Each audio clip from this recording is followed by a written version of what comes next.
My understanding of segregation and ultimately the court orders very necessary to integrate schools was not because of white flight or segregation per se. It was for providing equal access to educational opportunity. Is that correct?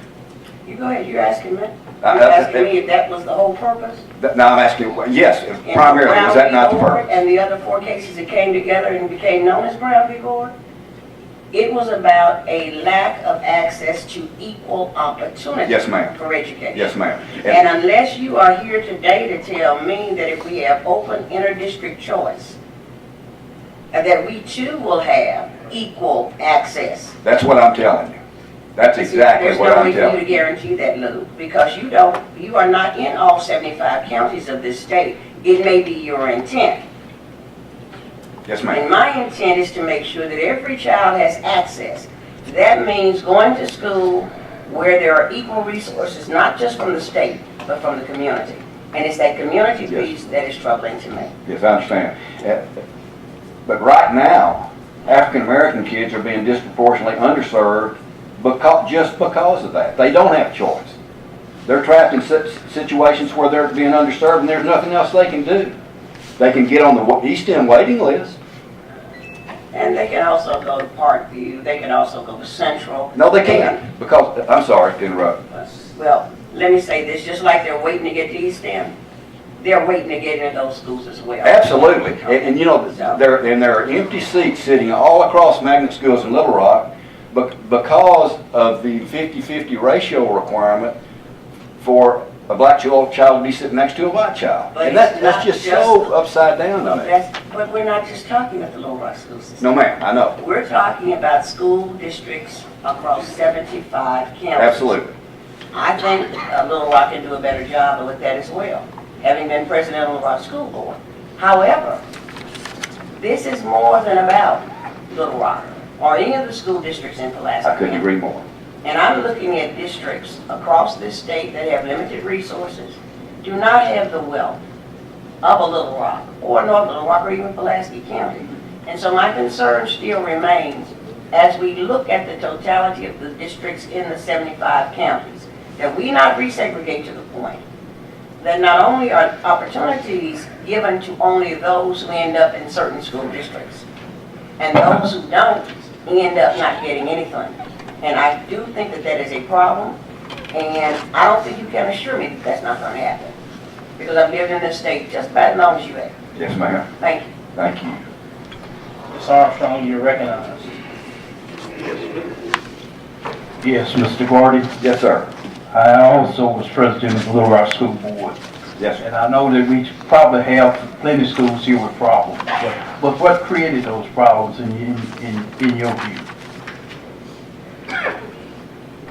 Gosh, that's a.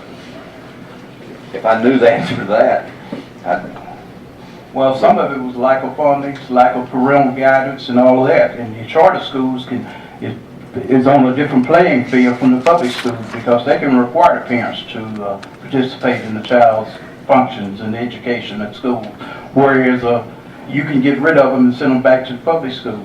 Public schools can't do that. well, that's there's a misunderstanding there, I think, sir, with a charter school, an open enrollment public charter school, has the same requirements for dismissal or removal from a district as a traditional public school. They can't just say, you know, just you're not making your grade, so you're out of here. I mean, they have the same requirements and the same everything that any school in the Little Rock School District does in order to quote remove a child from the school. Well, we've had to receive several of the charter school students back into the system where the charter schools put them out, and they didn't have any reason for that, sir. They had no reason to be removed from the charter. I mean, we got a good report on them when they came back in, but the charter schools no longer had them. I'd have to see the specifics of the situation you're talking about. Well, by sitting there on that board, I knew what came back in. Yes, sir. Senator Elliott, you're now recognized. Thank you, Mr. Chair, and thank you, Mr. Gordy, for being here.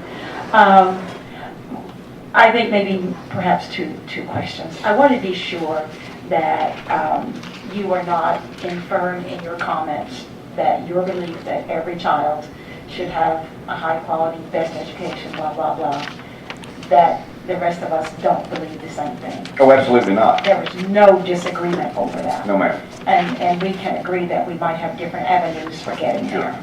And I appreciate that, because so many times it just feels as if, and we're probably all guilty of talking about things in such a high-minded way that it kind of negates that anybody else feels that same way. When it comes to choice and charters, but specifically I want to ask about choice, though, at this point. I like the notion of, and I think it's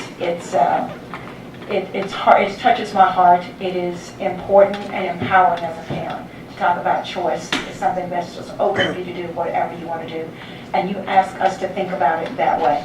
Yes, ma'am. And that's legitimate, except that, do you agree that we have to think about it as a matter of public policy, not just a matter of personal policy? Absolutely. I mean, that's your responsibility. Yeah, and I want, because I don't want the word out to parents that, or to anybody, that we don't have to balance something that's very, very difficult for us. Because I would bet everybody in this room, if we were to ask, would you like to live wherever you love to live? Of course it's true. Would you like to send your child wherever you'd like to send your child?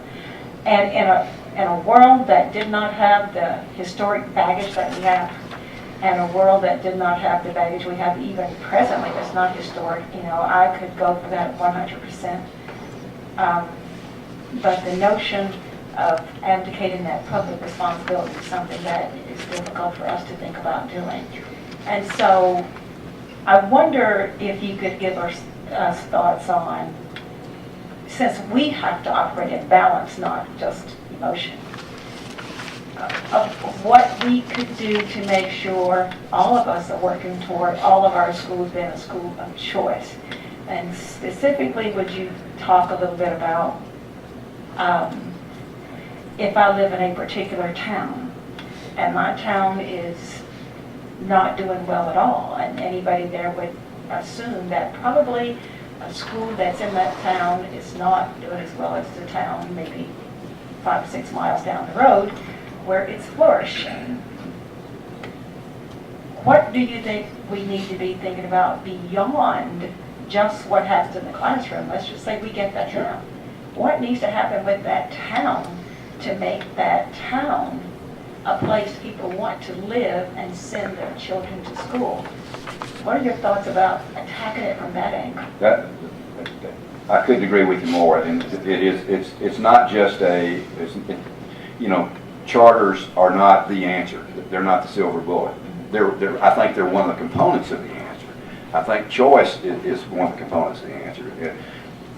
And the reason I say that, we also believe, and this is somewhat controversial, we also believe that competition will, a rising tide lifts all boats. Competition will either force districts that are not doing as well as they ought to be doing to get better, or kids will go somewhere else.